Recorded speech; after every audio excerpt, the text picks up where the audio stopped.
છોટાઉદેપુર જિલ્લામાં કોંગ્રેસના પૂર્વ અધ્યક્ષ રાહુલ ભારત જોડો ન્યાય યાત્રા લઈને આવવાના, ત્યારે ન્યાય યાત્રાને સફળ બનાવવા માટે કોંગ્રેસ દ્વારા તડામાર તૈયારીઓ શરૂ કરી દેવામાં આવી છે. છોટાઉદેપુર જિલ્લામાં હવે કોંગ્રેસ સતત તૂટી રહી છે, ત્યારે કોંગ્રેસને મજબૂત કરવાના પણ પ્રયાસો કરવામાં આવી રહ્યા છે. આજે બોડેલી ખાતે કોંગ્રેસના કાર્યકરોની મિટિંગ યોજવામાં આવી હતી.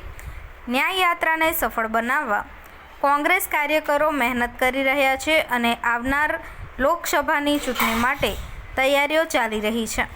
રાહુલ ગાંધીની ભારત જોડો ન્યાય યાત્રા 8 માર્ચના રોજ છોટાઉદેપુર લોકસભા મત વિસ્તારના હાલોલ જાંબુઘોડાથી બોડેલી આવવાની હોય અને બોડેલી ખાતે વિશાળ સભા યોજાવાની હોય, જેને લઈને આ યાત્રાને સફળ બનાવવાના માટે હાલ કોંગ્રેસના નેતાઓ અને કાર્યકરો તડામાર તૈયારીઓમાં જોતરાયા છે. બોડેલી એપીએમસી ખાતે જ્યારે તારીખ 9ના રોજ રાહુલજી અહીંયા છોટાઉદેપુર જિલ્લામાં ભારત જોડો ન્યાયયાત્રા લઈને આવી રહ્યા છે, તે સંદર્ભના આયોજન માટે અહીંયા યુવક કોંગ્રેસની વિસ્તૃત કારોબારી મિટિંગ રાખેલ હતી. રાહુલજીની ન્યાયયાત્રા શા માટે આવી રહી છે? કારણ કે મણિપુરમાં થયેલી આદિવાસીઓ પર અત્યાચાર, માતાઓ બહેનોને પર થયેલા બળાત્કારો તેમજ આદિવાસીઓને જે એમના હકો અને અધિકારો છીનવાઈ રહ્યા છે, એ હકો અને અધિકારો અપાવવા માટેની આ એક ન્યાયયાત્રા છે. તાજેતરનો દાખલો લઈએ તો છોટાઉદેપુર જિલ્લામાં આદિવાસી બજેટના લગભગ 21 કરોડ જેટલા રૂપિયા નકલી કચેરી, અને તે પણ 3 વર્ષ સુધી ચલાવીને આ ભ્રષ્ટાચાર માજા મૂકી છે.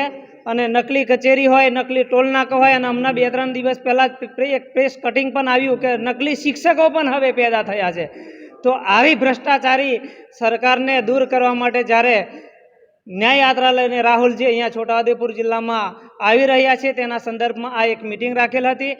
આવનાર દિવસોમાં આપણે જોઈએ છે કે છોટાઉદેપુર જિલ્લામાં નેશનલ હાઈવે 56ને જોડતો સિહોદ ભારત નદીનો પુલ 1 વર્ષ થયો, એનો ડાયવર્ઝન પણ નથી આપી શક્યા, અને એના ડાયવર્ઝનના જે પૈસા નક્કી કર્યા હતા 2 કરોડ ને 36 લાખ રૂપિયા, તે એ પૈસા આપ્યા કે પછી એ પણ ચાલુ થઈ ગયા, એની પર પણ એક સંદેહ ઊભો થાય છે.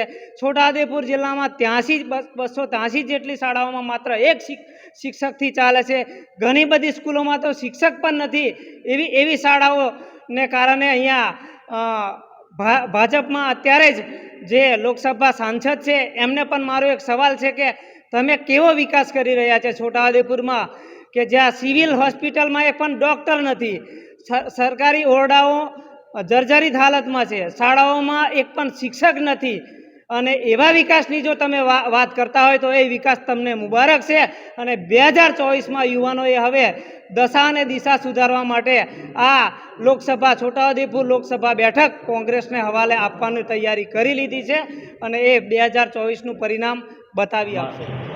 આજ રોજ બોડેલી ખાતે યુથ કોંગ્રેસની કારોબારી મિટિંગ કરવામાં આવી હતી. તેમાં હાથ સે હાથ જોડો યાત્રા આવી રહી છે. અમારા રાહુલ ગાંધીજી આવી રહ્યા છે, તે બદલ અમારા હાર્દિક સાહેબ યુથ કોંગ્રેસ પ્રમુખ, જેઓ હરપાલસિંહ ચુડાસમા અને સમગ્ર છોટાઉદેપુર જિલ્લાનું યુથ આજે અહીંયા ભેગું થયું હતું.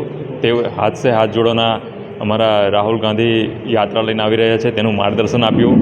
યાત્રા 7 તારીખથી ગુજરાતના પ્રવાસે છે રાહુલજી, તે બદલ અમને માર્ગદર્શન આપ્યું. અને છોટાઉદેપુર જિલ્લાની અંદર 9 તારીખે તેઓ પધારવાના છે. તેના રૂટનું નિરીક્ષણ પણ થઈ ગયું છે, તેનું પણ વિસ્તૃતમાં માર્ગદર્શન આપ્યું. તેથી તમારા મીડિયાના માધ્યમથી મારે છોટાઉદેપુરની જનતાને કહેવું છે કે યાત્રામાં જોડાઈ અને રાહુલ ગાંધી જે ન્યાય યાત્રા કરી રહ્યા છે, તેમાં આપણા આદિવાસી વિસ્તાર પસંદ કર્યો છે, અને આદિવાસીઓના પ્રશ્નો અને એમને આપણે સાંભળવા માટે 9 તારીખે તમે તમારા માધ્યમથી મારે તમામ જિલ્લાની જનતાને અને સમગ્ર આ આદિવાસી જિલ્લાને કહેવું છે કે 9 તારીખે સર્વે રાહુલ ગાંધીની યાત્રામાં જોડાવ. તે માટે આજનું આ મીટિંગનું બોડેલી ખાતેનું आयोजन दर्शक मित्रों, अभी तक आपने पिठोरा समाचार यूट्यूब चैनल सब्सक्राइब नहीं की है तो कृपया सब्सक्राइब करें ताकि देश व दुनिया की हर खबर आपको मिलती रहे. धन्यवाद.